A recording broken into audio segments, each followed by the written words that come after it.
So in this Palworld video, I'm going to be showing y'all an amazing exploit that you want to utilize to help you get loads of materials, loads of experience to level up faster, and this will also help you catch higher level pals, because you'll be able to get their HP lower easily to be able to catch them easier when you do attempt, if you want to do that. You don't technically have to catch them though, you can just defeat them for the materials and experience. But either way, if you do decide to catch them, you'll still get the materials and experience. Plus you'll have the PAL on your side too, to help level you up and progress you faster. And just for some proof to show you all that this works, I'll be using this against some of the toughest PALs you can take on, such as Jet Dragon, Frostlion, Palladius and Necromus, and even Jormatide. But yeah, keep in mind this can be used against pretty much any of the PALs, besides the PALs in the dungeons and the PALs that are inside the towers, the tower bosses that you have to take on, because you have to enter into the place, and that's the reason why this exploit won't work on those. But take advantage of this for all the other PALs that you may be wanting to try to catch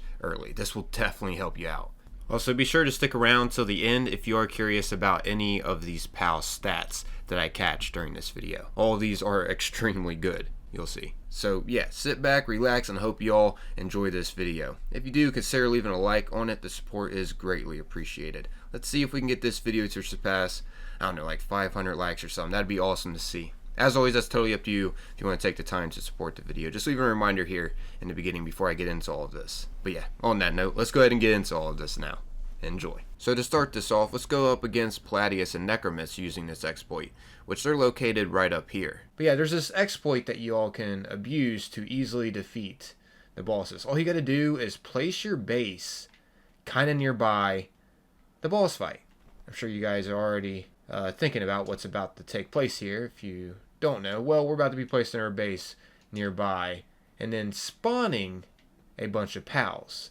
We're going to be using them like a trap, pretty much. We're going to lead the bosses over to, our base with a bunch of PALs. So it looks like I can place a base right here. I could probably get it even closer. So what you want to do to set this up, as you see right now, it states too close to a special boss or facility, can't build in this area. So I'm too close to the bosses. Just got to keep moving a little bit until I'm able to build it. And then we'll use that as like the sweet spot. You got to keep in mind the base radius is humongous. So it's really easy to lead the bosses over to our base. So now we got our base placed. Let me go ahead and now put some PALs at the base. So we're going to have like a big war here against them. Also, keep in mind, if you die here next to your base solo, it's not going to matter, because you don't have to worry about the boss's health resetting, because your PALs will continue attacking them. They don't have time to just reset. And then while they're attacking them, you just respawn back at the base, which I'll be showing y'all that possibly in this footage if they do take me out. But yeah, basically you just want to make a base nearby, and then once you make your base nearby, I'm going to get the attention of one of them, so I'm just going to shoot them from back here. Doesn't matter which one. Alright, now they're both distracted on me. I'm going to put away my PAL so it doesn't slow them down. And we're going to lead them all the way here. A lot of my PALs are already low health, so a lot of them are probably going to die really quick. Oh my gosh. Yeah, a lot of PALs died there. Those are probably the ones that were super hungry and stuff. Feels bad. Let's get out some more before I get taken. Oh my gosh.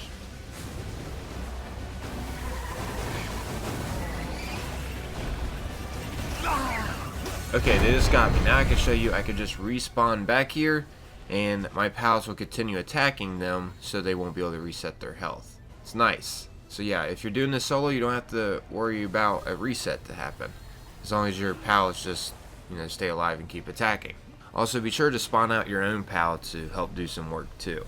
And keep in mind, if any of your PALs die at your base, just respawn some more at your base. Just get rid of the ones that, died, and then spawn some more in to keep up the firepower against whatever you're trying to capture. But anyways, now since you've seen this a bit in action, let me go ahead and just fast forward it to where I actually capture these PALs. As you can see here, I got Necromus by using this trick to get it lower. And then I just kept spamming PAL balls at it. Keep in mind, you can put up your PALs too. If you're worried that they're going to end up killing the PAL that you're trying to capture, just put them up so they're no longer out at your base. Or just keep one or two out. I don't know.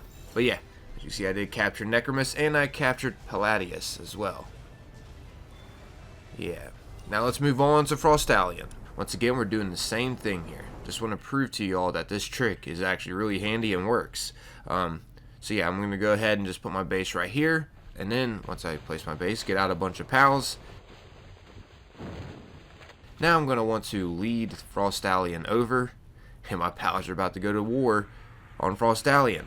It's nice. Another reason why this is nice is because, well, the PAL never really worries about you. It's so distracted on so many other things attacking it. So you're able to stay back and keep your health up and stay alive for the most part. I mean, sometimes, you do get defeated and whatnot, but for the most part, you're able to stay out of the action and let your PALs do the work. But yeah, as you can see, I did manage to also capture Frostlion by using this exploit. Also, this will work on Jormatide too. Just find a spot where you can plop down your base next to the water that he's in. Jormatide, by the way, is located right over here. And, well, when you do plop down your base, do the same scenario. Just lead them over to where you have all your PALs out at your base. And, yeah, that's an easy way to capture him, too. And I did use this exploit to lower him so I could catch him easier. Anyways, lastly here, I want to show you that this works on the Jet Dragon over here. Once again, going to set up my base nearby, lead Jet Dragon over to my base, and then the PALs that I spawned in at my base are going to start going crazy on Jet Dragon. And once again, he'll be distracted, so you'll be able to stay alive. And even if you do die, you can spawn right back here, as long as your PALs keep doing damage to the PAL that you're trying to capture. The PAL won't reset its health. It's nice. But yeah, as you can see, for proof here, I ended up capturing Jet Dragon too over using this exploit. So that's proof that this exploit does work. Now let's go ahead and get into the stats of all of these PALs. So who should we start with? Let's go ahead and I guess start with Frostlion.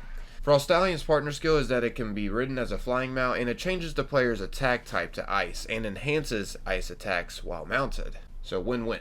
Mainly this PAL is used for battling. It doesn't have a lot of work suitability, but it does have cooling level 4. So if you're needing cooling done at your base, well, this PAL will definitely get the job done.